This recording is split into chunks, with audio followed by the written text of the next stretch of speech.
Olá, bem-vindos! Eu sou a Renata Sotero, consultora da Elliott Scott Brasil, uma consultoria especializada em recrutamento e seleção de profissionais de recursos humanos de média e alta gestão. E esse é o nosso Café das 10. A ideia é aquela pausa para o cafezinho, para que a gente possa conversar sobre temas que sejam do seu interesse e que estejam acontecendo nesse momento. E o nosso tema de hoje é saúde mental. Qual a importância e como cuidar da saúde mental dos colaboradores durante e após a pandemia? E para tratar desse tema, a nossa convidada é Andrea Destri, a fundadora da Friendsbe. Bem-vinda, Andrea. Olá, Renata. É um prazer estar aqui com vocês hoje. Obrigada. E falando para esse público que foi minha carreira aí durante 25 anos no mercado de RH, né, executivo. Então, muito bom estar aqui com vocês.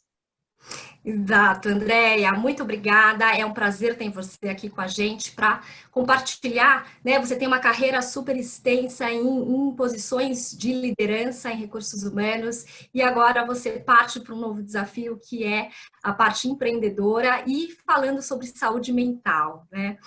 Compartilha com a gente, Andréia. Qual a importância de cuidar da saúde mental dos colaboradores nesse momento em que nós vivemos uma pandemia, que nós fomos colocados em trabalho remoto, estamos em isolamento social? Qual a importância de cuidar dessa saúde mental e qual o papel do RH nesse cenário? Eu acho importante, Renata, contextualizar um pouco essa resposta, porque a questão da saúde mental, ela não é de agora, não é decorrente da pandemia, né? Então, já em 2019, bem recente, a OMS apontou que o Brasil é o país mais ansioso do mundo. Então, a gente tem cerca de 210 milhões de brasileiros, né? A ansiedade atinge mais de 9%, então dá mais ou menos 19 milhões de brasileiros que têm transtorno de ansiedade, né? E a depressão seguida, né, da ansiedade, ela atinge quase 6% dos brasileiros, dá um total de mais ou menos 12 milhões de depressão. Isso, então, falando de dados de 2019. Então, a sociedade, ela evolui, né, no conhecimento dela sobre saúde. Eu costumo dizer na Friendsbe, né, a saúde, ela não é mais a ausência de doença. A saúde é você estar bem por inteira, estar bem de corpo, mente e espírito, né? E a própria OMS declara em 2019 que vai inserir o burnout, que é esse esgotamento físico e mental, né, como doença oriunda da doença do trabalho em 2011. Ou seja, todo o panorama que a gente tem é um panorama que a saúde mental já era vista como prioridade para essa nova era, né? E aí chega a pandemia. E isso só coloca mais holofote, mais luz dentro desse tema, né? E o papel do RH, quer dizer, que é o primeiro, entendo que é entender esse contexto social, o contexto da sua empresa, a realidade de cada colaborador, que é diferente, né? Não aquela realidade que ele vai trabalhar, ou que ele ia trabalhar todo dia no escritório e era visto apenas como um colaborador. Mas não, é ele dentro da realidade que ele tem para entregar o resultado que a empresa precisa nesse momento. Então, essa, acho que é uma grande mudança de olhar que o RH precisa ter, né? A gente está diante da possibilidade de tangibilizar os valores corporativos.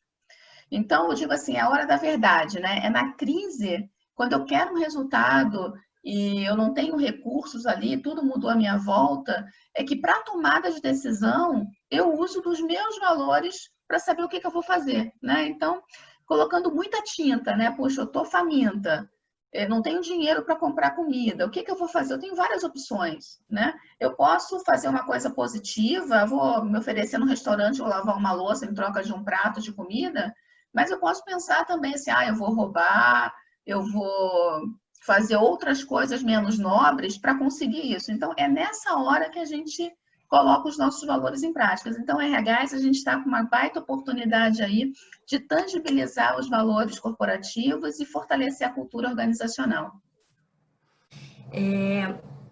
Pegando esse contexto de que a depressão ela foi apresentada como um dos principais fatores, né, de esgotamento mental, de burnout, quais mudanças vocês observaram no comportamento das pessoas durante esse momento de pandemia? E como a plataforma Friendsbe, ela apoia as organizações? Perfeito. Bom, houve de fato uma mudança de apresentação da forma da angústia, né? Então, acho que é importante para o público entender o que é a Friendsbe, né? Nós atuamos direto na saúde emocional e como prevenção aos transtornos mentais, né? Eu digo assim, por que a gente vai esperar o colaborador ter uma depressão, ter um burnout para ir cuidar da saúde mental, né? Fazer um trabalho que aí precisa efetivamente cuidar como uma doença.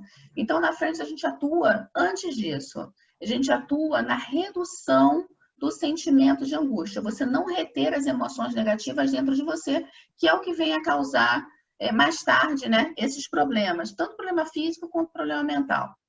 Então, nós somos uma rede de apoio mútuo. Então, quando a Friendsbe chega na empresa, né, e a empresa apresenta para os colaboradores via um aplicativo, os colaboradores têm ali um espaço para colocarem as suas angústias. Então, o que a gente nota? O tipo de angústia, ela mudou.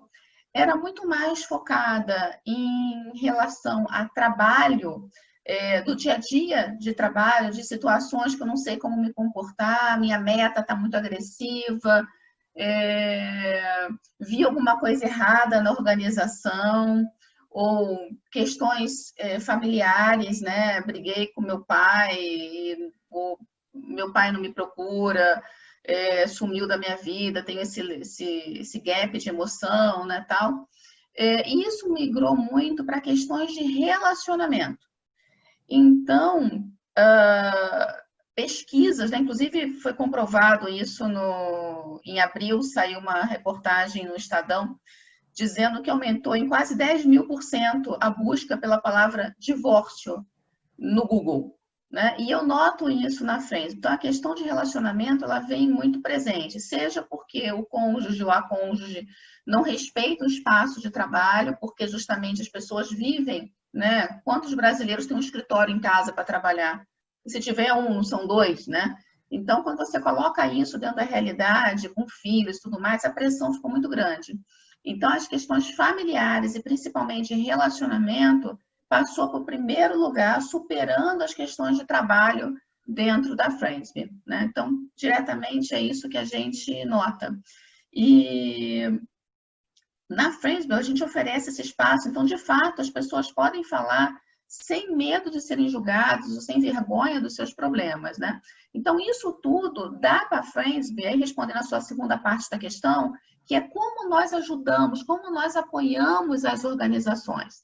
Então, o fato da gente colher dados da rede, de uma rede que é totalmente segura, anônima, confidencial, ou seja, as pessoas colocam as suas questões ali, e eu colho, com base em inteligência de dados, essas informações, eu forneço para a organização um panorama da saúde emocional totalmente sem viés, sem aquele viés de pesquisa, né? Quando eu faço uma pergunta e a pessoa responde, eu sei que é para a empresa, eu tenho o viés da forma que ela está respondendo. E o panorama da Friendsbe não, é totalmente isento de viés, né? Então, eu consigo apoiar a empresa de 3 formas imediatas, né? Na primeira, já na redução do presenteísmo, que é aquele jargão técnico de RH, né? Mas explicando aqui para o grupo, que é você trabalhar de corpo, mas está com a sua cabeça em outro lugar, né? Então, isso impacta direto a produtividade do trabalho. Então, a gente atua reduzindo o presenteísmo. Então, essa é a primeira parte. A gente atua de uma segunda forma, que é também no desenvolvimento de competências socioemocionais dos BIs, que é como carinhosamente a gente chama os usuários da rede, né? Então, por usar a Friendsbe, a gente tem essa questão das competências socioemocionais. Nós tivemos ontem ainda um depoimento de uma BI dizendo que usar a Friendsbe ajuda a ser um ser humano melhor. Eu fiquei muito feliz com isso, né? E em terceiro, nessa apresentação do panorama da saúde emocional, que dá para a empresa ações que ela pode tomar nos seus investimentos mais assertivos, né? Ou seja, ela chega direto na causa, atua na causa, ao invés de ficar imaginando como ela pode resolver as questões dos colaboradores. E isso traz uma experiência para o colaborador muito maior. Com certeza, é super interessante, Andréa. E na sua visão, como é que vai ficar esse cuidado pós-pandemia? Né? O que fica em relação a isso? O que muda? E qual, na sua visão, qual será o papel do RH nesse novo normal?